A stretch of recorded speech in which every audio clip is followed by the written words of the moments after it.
पूर्णमिदं पूर्णात् पूर्णमुदच्यते पूर्णस्य पूर्णमादाय पूर्णमेवावशिष्यते। ॐ शान्ति शान्ति शान्तिः। शङ्करं शङ्कराचार्यं केशवं बादरायणं सूत्रभाष्यकृतौ वन्दे भगवन्तौ पुनः पुनः। ईश्वरो गुरुरात्मेति व्योमवद्व्याप्तदेहाय ॐ शान्ति शान्ति।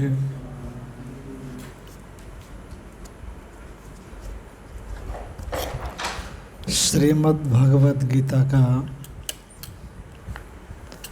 मोक्ष संन्यास योग नामक 18वें अध्याय का ज्ञान कर्म और कर्ता ये गुणों के भेद से होने वाले जो भेद है, भिन्नता को प्राप्त करते हैं। गुण सत्वगुण रजगुण और तमोगुण है। इसके हिसाब से सात्विक ज्ञान, राजसिक ज्ञान और तामसिक ज्ञान, उसी तरह से सात्विक कर्म, राजसिक कर्म और तामसिक कर्म, उसी तरह से सात्विक कर्ता, राजसिक कर्ता और तामसिक कर्ता। तो ये जो भेद है, उस भेद को भी तुम हमसे श्रवण कर लो। और जो जैसा है सांख्य शास्त्रों में बताया हुआ, हम उसका बिना लागे वहाँ बताई हुई बातों को बिना उल्लंघन किए तुम्हें बताएंगे। तो फिर भगवान ने जो सात्विक ज्ञान है उसको बताया। सात्विक ज्ञान वह है जो सभी प्राणियों में एक ही भाव का बोध करा दे। भाव का मतलब सत्ता, सत्ता का मतलब एक दिन, क्योंकि भू धातु से भाव शब्द बनता है, भू का अर्थ होता है सत्ता, होनापन। तो ये होनापन का विश्लेषण हमारे शास्त्रों में जो हमेशा बना रहे उसको लेकर के किया गया। तो हमेशा कौन बना रहता है? परमात्मा। प्रत्येक आत्मा से अभिन्न परमात्मा, दोनों अभिन्न ही है, उनका हमेशा होनापन है, भाव है। तो इसलिए ऐसा ज्ञान जिस ज्ञान से सर्वत्र सभी भूतों में, सभी उपाधियों में एक भाव, एक होनापन, एक आत्मा को दिखा दे, है ना। और वह भाव अव्यय रहे, वो भाव का कभी व्यय न हो। संसार में एक आत्मा को छोड़ करके अन्य जितने भी कल्पित भाव है, कल्पित अस्तित्व है, वह टिकाऊ नहीं रहते। चाहे नदी हो, चाहे पहाड़ हो, चाहे पर्वत हो, चाहे कोई भी हो, ये कोई भी भाव नहीं रहता। एक दिन जा कर के ये मटियामेट हो जाता है। वेदांत सिद्धांत के अनुसार महाप्रलय काल में तो सब मटियामेट हो ही जाता है, रहता नहीं है। पर चाहे प्रलय आए और चले जाए सैकड़ों, पर परमेश्वर ज्यों का त्यों। प्रलय से पहले वो था, प्रलय के अनंतर सृष्टि का आरंभ हो गया तब भी वह है, और सृष्टि काल में भी, और सृष्टि का जब प्रलय होगा तब भी वह है। चाहे कितने ही प्रलय आए और जाए, उससे उसका कोई फर्क नहीं पड़ता, क्योंकि प्रलय उसी में आता है, उसी में विलीन हो जाता है। तो इस प्रकार का जो भाव है, वह भाव सभी प्राणियों में एक है, और वह कभी विनाश को नहीं प्राप्त होता, अव्यय है। न वेति इति वेति इति व्यय। जैसे आपके पास धन है, सोना है, चांदी है, ये एक दिन व्यय को प्राप्त करता है, पर जो व्यय को प्राप्त न हो, नष्ट न हो, उसको क्या कहते हैं? अव्यय। तो चाहे कोई भी हो, योगी भी हो, है कि नहीं, चिरंजीव भी हो, चिरंजीव ये शब्द ही बता रहा है कि एक दिन मरेगा, है ना? हाँ, चिरंजीव माने दीर्घ काल तक जीने वाला। चिर माने दीर्घ काल, जीव माने जीने वाला। चिरंजीव किन किन को माने जाते हैं? हाँ, गिनो। अश्वत्थामा, बलिर, व्यासो, हनुमानश्च, विभीषण, कृपः, परशुरामश्च, सप्तैते चिरजीविना। और उसमें एक और है, हाँ, मार्कंडेय भी है। भगवान शंकर ने उनको चिरंजीव का वरदान दिया है। और भी है, लोमस जी है। तो पर विशेष करके इनको चिरंजीव माना गया। पर एक दिन ये भी चले जाएंगे। तो इसीलिए संसार में कोई भी अजर अमर होकर के नहीं आया, पर परमात्मा हमेशा बना रहता, ऐसा वो भाव कहलाता है, इसीलिए उसको अव्यय। और यदि परमेश्वर से भिन्न किसी को अव्यय कभी कहा गया तो ये सापेक्षवाद है। ये अपेक्षा को लेकर के अव्यय कहा। जैसे घड़े की अपेक्षा से मिट्टी अव्यय है, क्योंकि घड़ा मिट्टी में, घड़ा टूट करके मिट्टी बनने के बाद फिर उससे मिट्टी से कुछ दूसरा सकोरा बन जाएगा। सकोरा टूट करके फिर मिट्टी होगा तो मिट्टी के बाद फिर कुल्हड़ बन जाएगा। कुल्हड़ टूटेगा तो मिट्टी में आएगा, तो मिट्टी तो बनी रही ना, मिट्टी का नाश नहीं है, पर मिट्टी भी एक दिन नष्ट होगी। तो इसलिए सापेक्ष अव्ययत्व उसमें है, पर परमात्मा का जो अव्ययत्व है वो निरपेक्ष है। अन्यत्र अमृतत्व सापेक्ष है। जैसे स्वर्ग का अमृतत्व सापेक्ष है, कुछ दिन है फिर नहीं। हिरण्यगर्भ का अमृतत्व सापेक्ष है, कुछ दिन है फिर नहीं है। पर परमात्मनिष्ठ जो अमृतत्व है, परमात्मनिष्ठ जो सत्ता है, परमात्मनिष्ठ जो चित्त है और परमात्मनिष्ठ जो आनंदत्व है ये कभी भी विनाश को प्राप्त नहीं करता। इस प्रकार का जो अव्यय भाव, उस अव्यय भाव को जो ज्ञान दिखा दे, अखंडाकार ज्ञान, वह भी वस्तु तो परमेश्वर से भिन्न नहीं होता। तो ऐसा जो ज्ञान, उस ज्ञान को क्या कहते हैं? अविभक्तों में अविभक्त दिखाता है। जैसे मैंने कल भी बताया था, कुल्हड़ है, सकोरा है, मटका है, सुराई है, ये सब विभक्त है। ये विभक्तों को आपको विभक्त रूप से ही समझना पड़ेगा। और कुल्हड़ को आप मटका समझेंगे तो काम नहीं चलेगा। और कहो कि सब जगह मिट्टी है तो फ़र्क क्या है? मिट्टी तो है ना, फ़र्क नहीं है। मृत्यु है ना, फ़र्क नहीं है। परंतु मृत्तिका से नाम रूप से बनने के बाद उसमें फ़र्क आ जाता है। बस इसी न्याय से जो लोगों में जो फ़र्क है उसको भी समझना।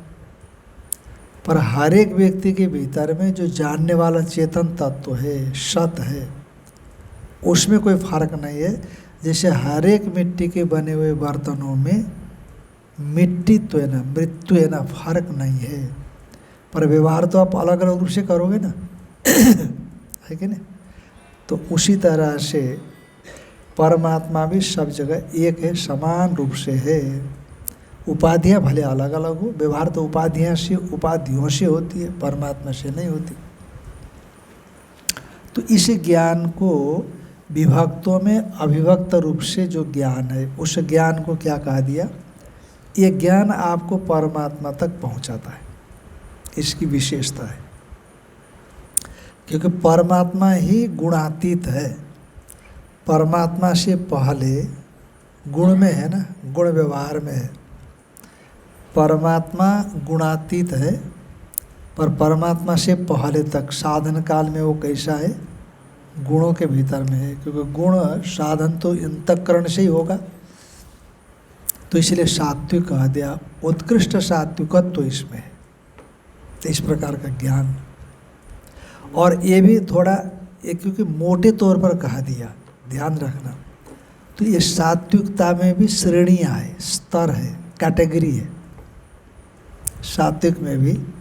अब जैसे जैसे जन्मार्जित साधनाओं के आधार पर एक और ज़्यादा सात्विक है, दूसरा उससे और थोड़ा सात्विक कम सात्विक हो सकता है, तो इसका मतलब वो राजस बना नहीं अभी, क्योंकि वह उसी एक भाव को एक देखने के करीब है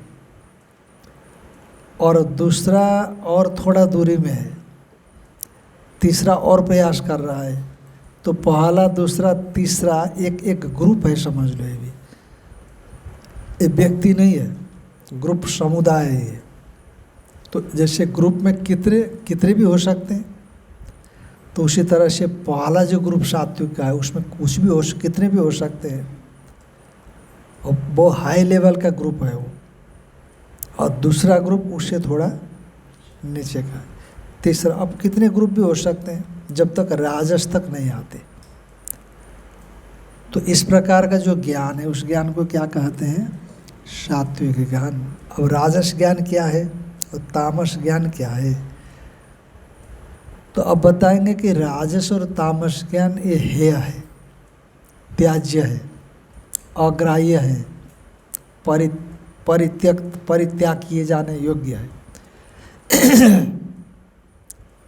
पर विशेष करके आपको राजस और तामस ज्ञान वाले ही ज़्यादा दिखते हैं। बड़े बड़े जो विद्वान लोग हैं उनमें भी बहुत बार ऐसी चीज़ें देखी जाती है जो राजस ज्ञान और तामस ज्ञान के विषय में कहा जाता है। सात्विक ज्ञान वाले बहुत कम दिखाई पड़ते हैं, बहुत कम, क्योंकि उत्कृष्ट अधिकारी तो इसमें आना चाहिए, तभी सात्विक ज्ञान वाला हो सकता है। तो राजस ज्ञान किसको कहते हैं, जितने भी द्वैत दर्शन है वे सब असम्यक दर्शन है, यथार्थ दर्शन नहीं है, और वही राजस और तामस दर्शन है। तो इसलिए साक्ष्य तो संसार से पार ले जाने में कारण नहीं बनते। तामस ज्ञान है तो वहाँ से उठ करके राजस तक जाना अच्छा है। जैसे मैं बहुत बार बताता हूँ कि तमोगुण को हटाना है तो रजोगुण में आ जाओ, और रजोगुण को हटाना है तो सत्वगुण में आना जरूरी है। तमोगुण बढ़ा, एक किन लक्षणों से जाना जाए, आलस्य आया, थकान हो गई, प्रमाद हो गया, नींद आ रही है, क्रोध में अंधा हो रहा है, बड़ा भारी प्रमादी है, तो समझना तमोगुण बढ़ रहा है। बस तुरंत इसका इलाज कर लेना। तो तुरंत मन को उस क्रोध से हटा करके जरा सही व्यवहार में लगाओ, कुछ क्रिया करना शुरू कर दो। निद्रा आ रही है तो उठो, घूमो फिरो, आँख में पानी डालो। तमोगुण को हटाने के लिए क्रियाशीलता जरूरी है, और क्रियाशीलता को हटाने के लिए ध्यान भाव में जाना जरूरी है। तो यानी कि रजोगुण को पकड़ करके तमोगुण पर विजय, और सत्व को पकड़ करके रजोगुण पर विजय। जैसे जैसे आप ध्यान की गहराइयों में उतरने लग जाओगे वैसे ही वैसे चांचल्य दूर होगा। अब आप कहो कि चंचलता दूर होगी तब ध्यान में बैठेंगे, तो नहीं होगा। तो ध्यान करते करते करते करते कभी एक दिन थोड़ा सा लगा आपको, आपका चित्त एकाग्र हो गया, 1 मिनट के लिए हो गया, 2 मिनट के लिए हो गया, उसमें जो विलक्षण घटना आपको दिखी, बस वो मन को खिंचा पैदा हो गया। अब क्या हो गया? मन को खिंचा पैदा हो गया। तो आप जो एक पूरा प्रयास करते हो कि मैं उस स्तर पर कैसे जाऊं, तो उस स्तर पर जाने के लिए आप फिर बैठने की कोशिश करते हो। पहले भी बैठते थे पर संघर्ष करते थे, आप एकाग्रता के लिए प्रयास करते और मन अपने संस्कारों से भटकता, तो संघर्ष में बहुत बार टाइम पूरा हो जाता। पर उसी संघर्ष की दशा में लंबे अंतराल से एक दिन अचानक आपको एकाग्रता मिली, ईश्वर कृपा से मिली, आपके प्रयास से मिली, पर मिली, गुरु कृपा से मिली, पर मिली। अब उसमें एक विशेषता आपके भीतर में ये आई कि आपके मन का खिंचाव उस एकाग्रता के साथ जुड़ा, एक आकर्षण जुड़ा। तो हम सोचते थे कि आनंद की अनुभूति दूसरे वस्तुओं से होती है, यहाँ तो एकाग्रता से हो रही है, फिर क्यों न उस एकाग्रता को पाने के लिए मैं प्रयास करूँ। फिर आप बार बार बैठने की कोशिश करते हो, जैसे मौका मिलता बैठ जाते हो, मौका मिलता बैठ जाते हो, फिर धीरे धीरे घटना घटने लग जाती है। तो इसीलिए जब ये चंचलता को हटाने का साधन एकाग्रता, जो सत्वगुण से प्रसूत है, सत्वगुण से मिलने वाला है, तो अब उसी सत्व में यदि प्रतिष्ठित कोई है तो बेहतर है, यदि नहीं है तो रज में रहेगा। पर रजगुणों से संबद्ध रखने वाला ज्ञान अक्सर संसार को ही देने वाला है, वो संसार का उच्छेद करने वाला नहीं होता। पर रजगुण से संबद्ध ज्ञान, राजसिक ज्ञान क्या है, राजस ज्ञान क्या है, पहले तो इसको तो समझे। सात्विक ज्ञान को तो अपने समझ में आया थोड़ा बहुत, राजसिक ज्ञान क्या है। पृथक्त्वेन तो ये अच्छा हो गया था, ये इसका अर्थ भी हो गया। हाँ अच्छा अच्छा, 21 का हो गया था। हाँ, तो राजसिक ज्ञान में साधक क्या देखता है? भेद देखता है। पहले एक भाव को देख रहा था, जिस ज्ञान से उस ज्ञान को सात्विक कहा, और यहाँ नाना भाव को देखता है, अलग अलग। पहले भाव का अर्थ आत्मा ही लिया, सत्ता, और यहाँ अब इसमें भी भाव शब्द आया, तो भाव का मतलब यहाँ पे क्या है? सत्ता, आत्मा ही है। और वो आत्मा एक नहीं, अनंत दिखाई पड़ता है। सर्वभूतों में विभिन्न अलग अलग प्रकार का भाव देखता है, यानी कि सभी प्राणियों में आत्मा अलग अलग है, ऐसा दिखता है। पहले सभी प्राणियों में एक भाव, एक आत्मा देखता था, अब यहाँ पर सभी प्राणियों में अलग अलग अलग आत्मा देखता है। और वह अलग अलग आत्मा भी पृथक पृथक देखता है, माने पृथक विधान, माने भिन्न भिन्न लक्षण वाले, भिन्न भिन्न प्रकार के दिखाई पड़ते हैं। और एक आत्मा सुखी है, एक आत्मा दुखी है ना। और एक आत्मा बड़ा क्रोधी है और दूसरा आत्मा बड़ा शांत है, नहीं। और एक आत्मा सुखी है तो पुण्यात्मा होगा, और एक आत्मा दुखी है तो पापात्मा होगा। और एक आत्मा बड़ा भावुक है और दूसरा आत्मा बड़ा खुर्राट है कि नहीं। एक आत्मा बड़ा ईर्ष्यालु है, दूसरा आत्मा बड़ा कारुणिक है। तो उसी तरह के ये जो भाव है, एक आत्मा जो है बड़ा अभिमान शून्य है, दूसरा आत्मा अभिमान वाला है। एक आत्मा सेवा भावी है, दूसरा आत्मा सेवा लेने वाला है, स्वामी रूप, स्वामी भाव अहंकार को लेकर के चलता है। ऐसा आत्मा में भी क्या दिखता है? अनेक प्रकार के भेद दिखता है। तो इस प्रकार ज्ञानम वेत्ति, ऐसा कहा है। यद ज्ञानम पृथक्त्वेन, माने भिन्न भिन्न रूप से, सभी में भिन्न भिन्न रूप से नाना भावों को और वे भाव पृथक पृथक लक्षण वाले हैं। इस प्रकार से जो ज्ञान देखता है, बोला व्यक्ति का कर्ता ज्ञान को बता दिया। क्या बताया?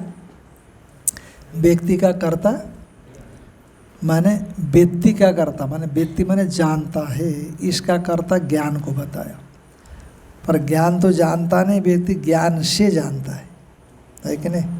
इसीलिए लोक ज्ञाने न व्यक्ति, ज्ञानम का अर्थ ज्ञाने न व्यक्ति, ज्ञान से जानता है, ऐसा समझ। तो सभी भूतों में अलग अलग उस ज्ञान को क्या बोलते हैं? राजस। और ये तो पर ये भी अच्छा है, ये भी कुछ न कुछ ठीक है। हमारे सांख्यवादी योगियों ने अलग अलग माना है कि नहीं? उसी तरह से जैनियों ने भी अलग अलग माना,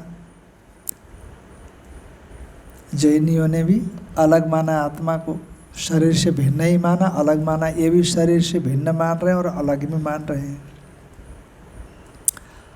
और नाना है तो भेद वाला है, एक दूसरे का परस्पर का भेद है इसमें। और जो एक दूसरे का भेद है उसको विनाशी वेदांती मानता है। वस्तु परिच्छेद हो गया ना, वस्तु मतलब देश परिच्छिन्न, वस्तु परिच्छिन्न और काल परिच्छिन्न। वस्तु टिकाऊ नहीं होती, किसी न किसी दिन चली जाती है, ऐसा मानते हैं वेदांती लोग। इसीलिए ये लोग परिच्छिन्न मान करके भी आत्मा को अनंत मानते हैं, आत्मा को नित्य मानते हैं। ये जो भिन्न भिन्न प्रकार के उपाधियों के भीतर में आत्मा को मानने वाले हैं, तो ठीक है, वो जैसे मानते हैं। पर वेदांतियों की दृष्टि में वो आत्मा टिकाऊ नहीं होता, कभी न कभी वो नष्ट होना चाहिए, क्योंकि वस्तु परिच्छेद से विशिष्ट है, भेद है एक दूसरे का, द्वैतवादी है। तो अब जो तामस भावी है, तामस ज्ञान है, उससे भी गया बीता है। कैसा है कि यत्तु, उच्चारण हो गया, जो एकस्मिन कार्य कहा दिया, स्थूल शरीर इत्यादियों में। कार्य का मतलब हो गया स्थूल शरीर। तो कृत्स्नवत, और क्योंकि एकस्मिन कार्य शक्तम ज्ञानम, एक कार्य एक स्थूल शरीर में, उसमें वो आसक्त है और उसमें कृत्स्नवत, उसी को ही सब कुछ समझता है, चाहे वह जीवात्मा का शरीर हो, चाहे वो परमात्मा का शरीर हो। जैसे शास्त्र ने कहा कि चतुर्भुजधारी भगवान विष्णु है, तो भाई शरीर धारण करेंगे आप तो परिच्छिन्न तो होगा ही, है कि नहीं? कोई भी शरीर होगा, कितना ही बड़ा होगा, पर परिच्छेद तो आएगा ना, सीमांकन होगा उसका। कितना ही बड़ा देश हो, उसकी सीमा तो होगी ना दूसरे देश के साथ। उसी तरह से कितना ही बड़ा क्यों ना हो, जो स्थूल स्वरूप परमात्मा का, उसमें सीमांकन तो होगा। हाँ, विराट रूप में भी सीमा है। अरे माया उससे परे है, और माया से भी परे परमात्मा है। तो पर वो क्या मानते हैं, चाहे प्रतिमा हो, उसी प्रतिमा को ही भगवान मानते हैं। और उन्हीं में से एक तरह के होते हैं, नहीं प्रतिमा तो भाई जड़ है, भगवान कैसे? फिर भगवान कौन है? का जिन्होंने चतुर्भुज धारण करके रखा है, जिन्होंने जिनकी 10-18 भुजाएं हैं भगवती, और वो भगवती स्त्री के रूप में है, और 18 भुजा धारण करके रखी है, सिंह वाहिनी है, वही भगवान है, वही परमात्मा है। और किसी ने कहा कि 5 मुख वाले सद्योजात इत्यादि मुख है कि नहीं भगवान शिव के, का पंचवक्त्रम त्रिनेत्रम ध्याये नित्यम महेशम रजत गिरनिभम चारुचंद्रावतंसम रत्ना कल्पोज्ज्वलांगम परशुमृगभरा भीत्यस्तं प्रसन्नं पद्मासीनं समन्तात् स्तुतममरगणैर्व्याघ्रकृतिं वसानं विश्वाद्यं विश्ववन्द्यं निखिलभयहरं पंचवक्त्रम त्रिनेत्रम। बस यही भगवान है, दूसरा भगवान नहीं है। का ये जो चार मुख भगवान के माने गए हैं, भगवान के चार हाथ माने गए हैं, ब्रह्मा जी के चार मुख है कि नहीं? का वो अरे वो चार मुख वाले भगवान वास्तव में भगवान नहीं है। और अब जो भगवत तत्व के विषय में बताने वाला श्रीमद् भागवत महापुराण ही सही है, का दूसरे पुराण वो ठीक नहीं है। इसलिए विवाद है। कुछ लोग कहते हैं कि देवी भागवती 18 पुराण में से एक है, अन्य 17 पुराण और देवी भागवत 18 पुराण है। कुछ लोग कहते हैं कि नहीं, देवी भागवत उप पुराण है, श्रीमद् भागवती 18वां पुराण है, 17 पुराण तो और है, उनमें विवाद नहीं है। श्रीमद् भागवत महापुराण में विवाद करते हैं लोग, वो कहते हैं कि व्यास जी की कृति नहीं है, क्योंकि भागवत महापुराण बड़ा क्लिष्ट भाषा में है।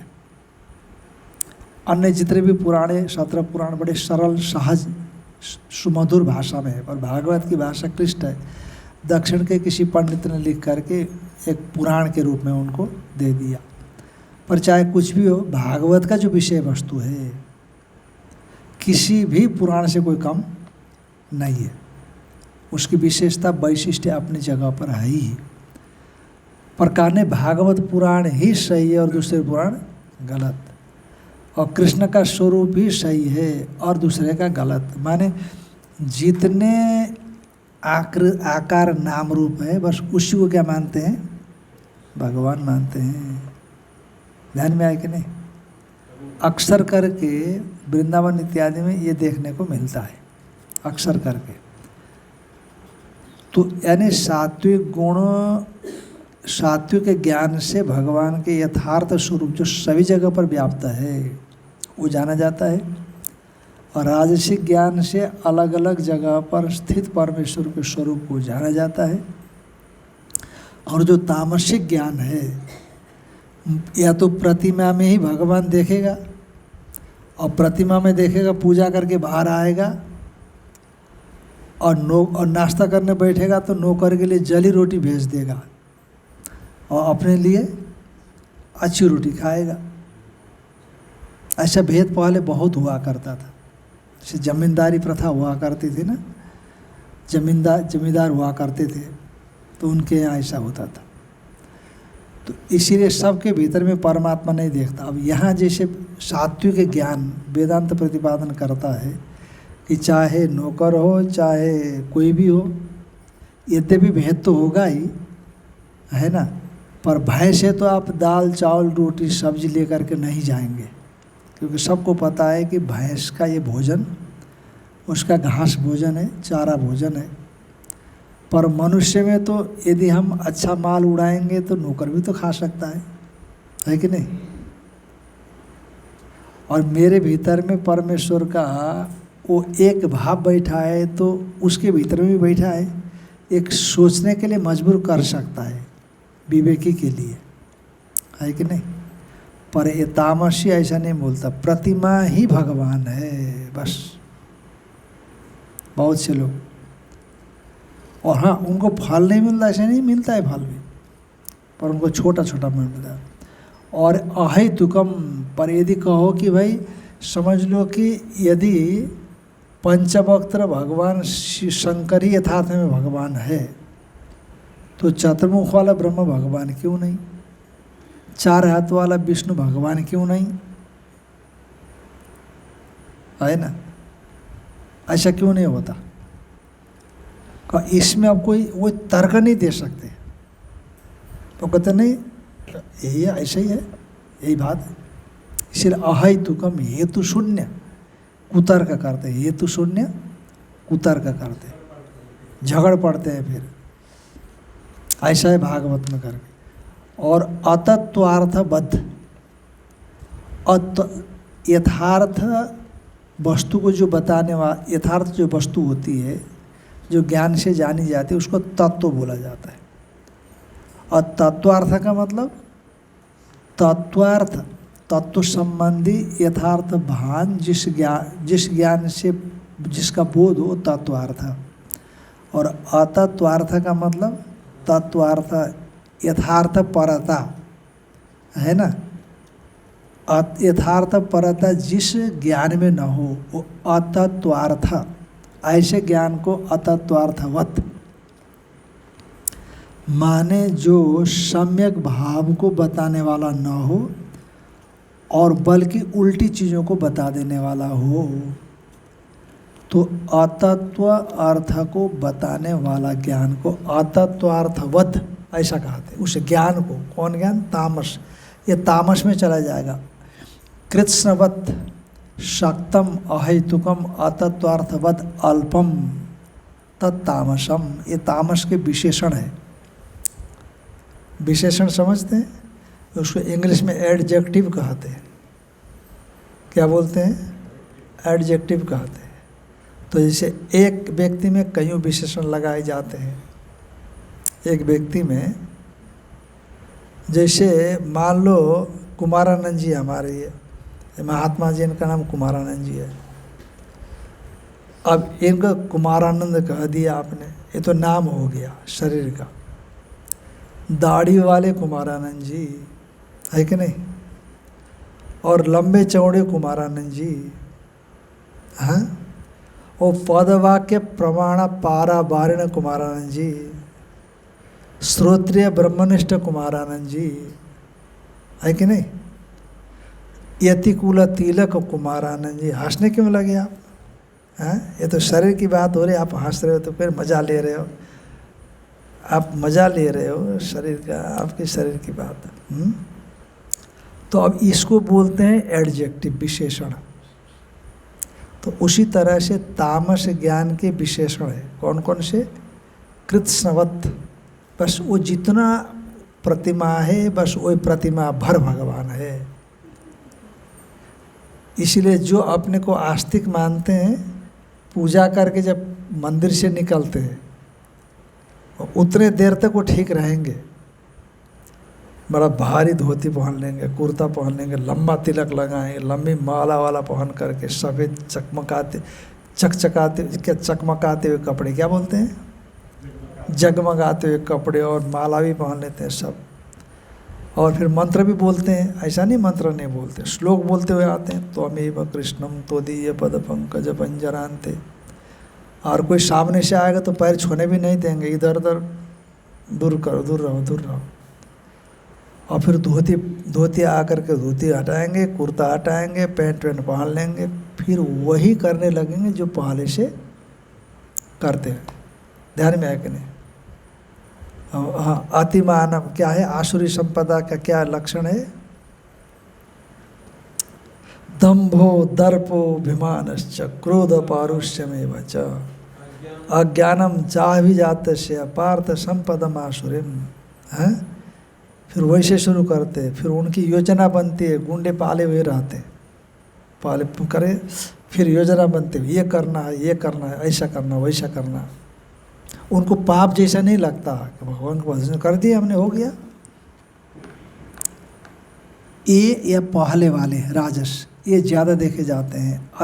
और वत अल्पम, तो कहा इतने खराब ये लोग हैं, तो फिर इसका फल नहीं होगा? कहने होगा ना, क्यों नहीं होगा? भगवान का आराधना किया तो फल तो होगा ही। फल कामना से आराधना किया है उन लोगों ने, पर छोटा छोटा फल होगा। अल्पम, अल्प फल होने वाला होने से ये ज्ञान भी क्या कहलाता है? अल्प फल देने वाला होने से तो ये ज्ञान भी अल्प ही कहा जाता है। और छोटा छोटा फल मिलेगा उसको। कोई छोटी सिद्धि के लिए कर रहा है तो सिद्धि मिल जाएगी, भगवान फल देंगे उसको, ऐसा कि नहीं देंगे। फल तो भगवान ही देंगे, क्योंकि उसके भीतर में चेतन का ही, चेतन मान करके तो कर रहा है ना। पर उस ज्ञान को तामसम उदारितम। कई पंथ होते हैं, कई पंथ हैं वो अपने इष्ट को ही मुख्य मानते हैं, बाकी को कभी नहीं छोटा मानते हैं या फिर नहीं मानते हैं, उनका ज्ञान तामस में आएगा। एक सर्वत्र सभी प्राणियों में एक भाव सर्वव्यापक होकर के स्थित जो ज्ञान है, उनको फल मिलेगा, सकाम भावना से फल मिलेगा उनको, ऐसा नहीं कि नहीं मिलेगा।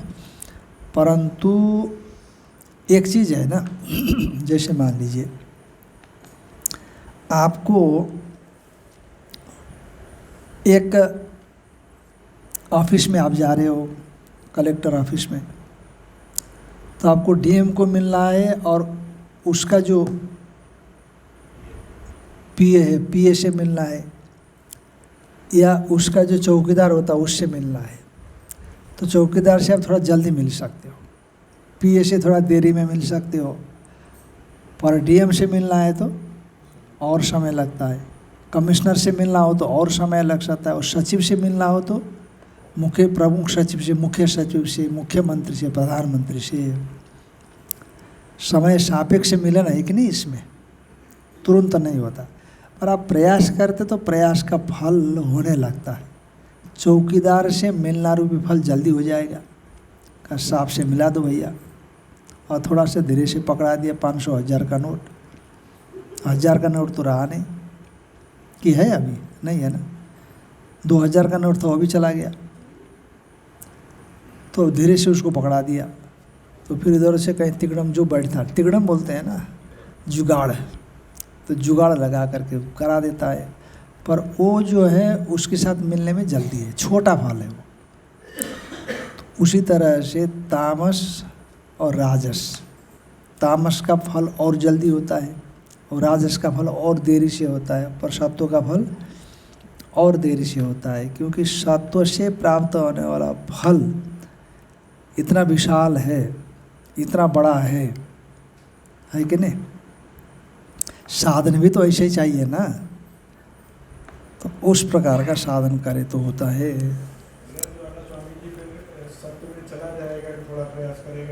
हाँ हाँ, जा सकता है। अब ये रजोगुणी में रजोगुण कैसा है और प्रयास कितना सफल है, उसका मुख्य चीज़ ये होती है। नहीं तो रजोगुणी को भी रजोगुण से ऊपर उठने में कईयों जन्म लग सकते हैं। बोलने में जितना आसान है, करने में उतना आसान नहीं ना, क्योंकि वो उसका मन इस प्रकार का बन करके आया इस जीवन में, तो इसीलिए वो प्रयास करता है कुछ चीज़ों को छोड़ने के लिए, फिर घूम घूम करके वहीं आ जाता है ना। जैसे दलदल से निकलने का प्रयास बहुत बार दलदल में घुसना होता है। दलदल में से निकलने का जो प्रयास है, वो प्रयास ही कभी दलदल में घुसने में हेतु बन जाता है। तो उसी तरह से अब यहाँ जो प्रयास रजोगुण से निकलने का कर रहा है, और कहीं कोई मिस्टेक हो रहा हो तो फिर उसी में चला जाता है। क्या पता कभी तम में आ जावे, और सत्व में थोड़ा सा स्पर्श कर रहा था, फिर राजसिक तामसिक भाव शुरू हो गए और इधर आ गया, क्योंकि ऊपर नीचे होने का तो ये निरंतर चल रहा है ना। ऐसा नहीं कि आप रज में चले गए तो तम में नहीं आएंगे, वहाँ रजब प्रधान तम गौण होगा। जब रज में आप गए तो रजब प्रधान तम गौण होंगे, सत्व में गए तो सत्व प्रधान रजगौण होगा, इतना ही है। और इतना गौण रज नहीं हुआ है तो कभी रज आपको खींच सकता है, रजगुण खींच भी सकता है। बस वही है कि निरंतर के सत्संग और निरंतर का साधना, निरंतर विवेक, तो और अपना पर्यवेक्षण, अपनी परीक्षा लोकान कर्मचितान ब्राह्मणों निर्वेदमायात। इसलिए अपना निरंतर परीक्षण, ऑब्जर्वेशन जो बोलते हैं ना, अपने को ऑब्जर्वेशन में रखना निरंतर, क्या हो गया, कैसे हो गया, कितने पैसे। अब जैसे ट्रस्ट होता है तो शाम के समय में वो मिलाते हैं ना, कैश बैलेंस मिलाते हैं, कैश बुक के साथ बैलेंस को मिला लेते हैं, खर्च कितना हुआ, इनकम कितना हुआ, अब हाथ में कितना बचा हुआ है। तो उसी तरह से ये भी करने वाला हो, सतत जागरूक सावधान, तब संभावना ज़्यादा दिखाई पड़ती है कि रज से सत्व में जाएगा। और सत्व प्रधान रज जो गौण था और रज को और गौण कर सकता है, और रज प्रधान तम गौण था तो तम को और गौण करके रज को ज़्यादा बढ़ाएगा, और रज से फिर धीरे से सत्व को बढ़ाने लगेगा।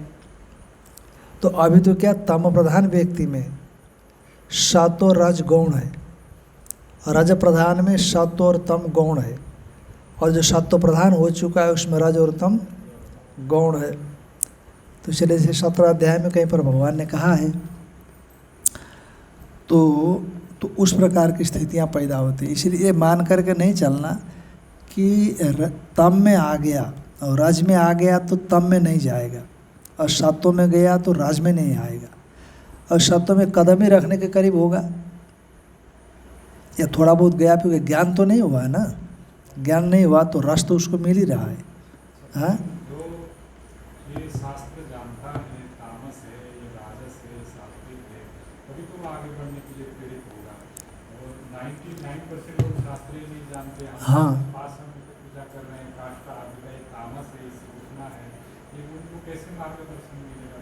तो वो आगे कैसे, वो जीवन भर वो इसी बने रहेंगे, ऐसे बने रहेंगे। मुश्किल होता है, ये तो मुश्किल होता है, इसलिए शास्त्र पढ़ना जरूरी है।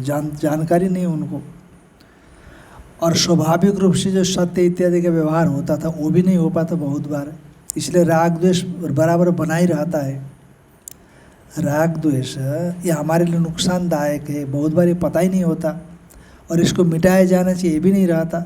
अब पड़ोसी से झगड़ा होता है तो सालों चलता है वो, उसमें अहंकार सामने आता है कि यदि हम उसको मिटाने के लिए कोशिश करें तो सामने वाला कमज़ोर न समझे, और हमारा भी अहंकार काम करता है कि हम क्यों चूके, भाई हमारी कोई गलती नहीं है।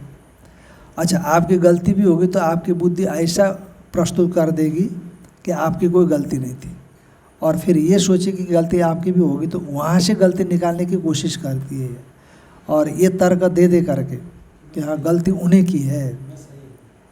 ये तो बारंबार हम कहते हैं सत्संग की बहुत ज़रूरत है। सत्संग के बिना आप ऊपर उठने की कोशिश नहीं कर सकते। अच्छा, किसी महापुरुष के साथ रहेंगे, उठते बैठते रहेंगे, पढ़ेंगे नहीं तो कुछ वो बोलते रहेंगे, उसको अनुसरण करेंगे, तभी वो सत्संगी है कि नहीं? इसलिए शास्त्र हमेशा हमें ऊपर उठने की शिक्षा देता है, और शास्त्र हमने छोड़ दिया। ये तो दिक्कत आ रही है। पहले के लोग बहुत ज़्यादा विद्वान नहीं हुआ करते थे, परंतु शास्त्रीय बातों को सुन करके भी पालन कर लेते थे। पहले के लोगों में यही था। जैसे 17वें अध्याय में भगवान ने कहा भी कि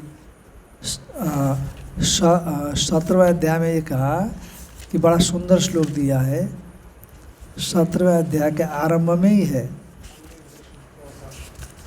हाँ, ये शास्त्र विधि मुत्सृज्य ये जनते श्रद्धान्विता तेषाम निष्ठा तो का कृष्ण सत्वमाहो रजस्तम।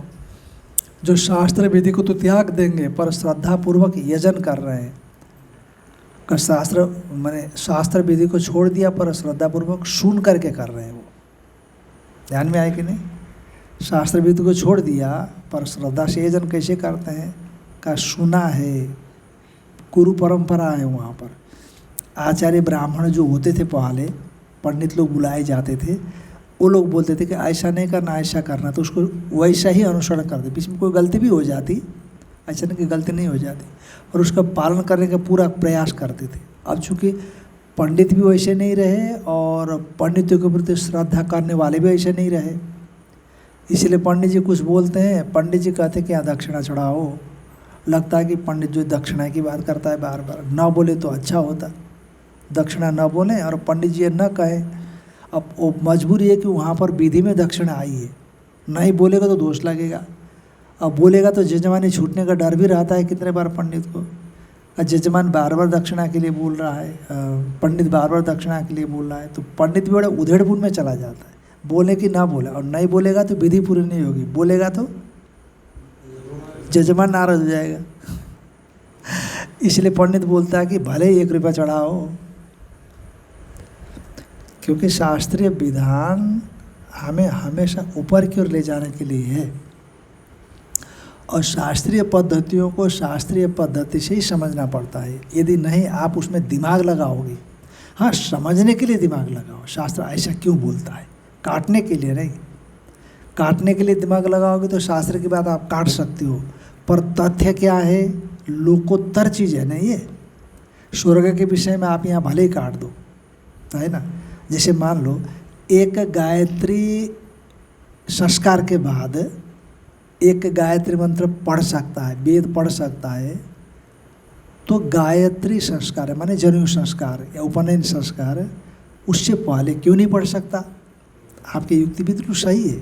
वही व्यक्ति जब उपनयन संस्कार नहीं था तब नहीं कर सकता था गायत्री मंत्र का जप, और वही व्यक्ति उपनयन संस्कार के बाद गायत्री जप सकता है। तो क्या व्यक्ति बदल गया?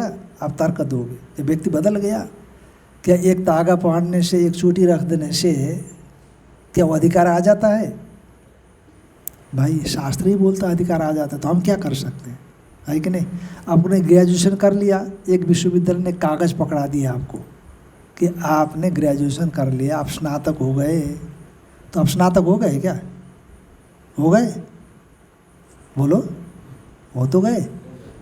क्योंकि उसको अधिकार है, उसको भाई कॉलेज को अधिकार है कि आपको ये स्नातक की डिग्री देने का, उस दे दिया, आप स्नातक हो गए।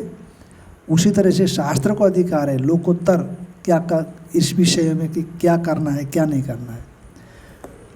अच्छा मान लो गर्भपात को आप साबित कर दोगे कानून से कि गर्भपात कराया जा सकता है कि नहीं, तो आप गर्भपात कराओ, आपको कोर्ट कचहरी का चक्कर नहीं पड़ेगा, जेल नहीं जाओगे। पर शास्त्र कहता है कि गर्भपात दोष है, पाप है। यहाँ तो कोई कानून नहीं लगेगा आपको, पर मरने के बाद कानून पकड़ेगा सर, ईश्वर का कानून पकड़ेगा।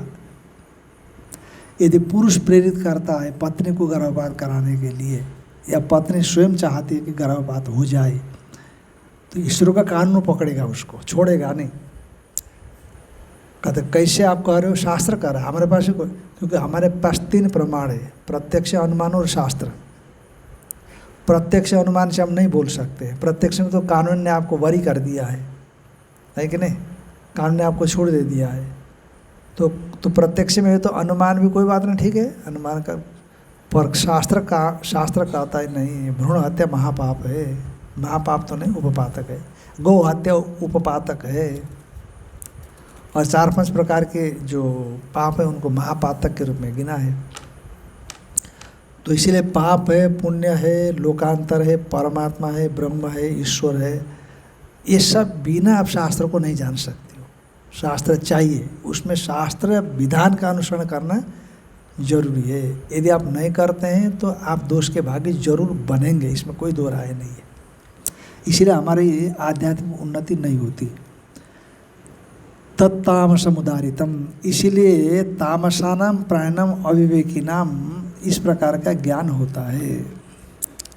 बस कल का ये हो गया, रिपीट हो गया, ये है ना।